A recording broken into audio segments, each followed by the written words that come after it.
আমার প্রিয় বন্ধুরা, দেখো ঘড়িতে বাজে এখন 8টা 28। আমি পুজো করে রান্না করতে চলে এসেছি। ভাত বসিয়ে দিয়েছি, ভাত ফুটে গেছে।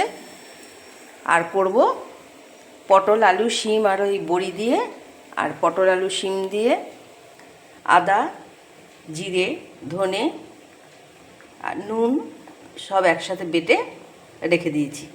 এই দিয়ে কাতলা মাছের ঝোল করব। আর এখানে মাছগুলো ফ্রিজ থেকে বার করে জলে রেখেছি দিয়ে। এই আজকের আমার রান্না। আর এই প্রেসারে করেছি পালং শাক সেদ্ধ, চা এখনও হয়নি, হবে।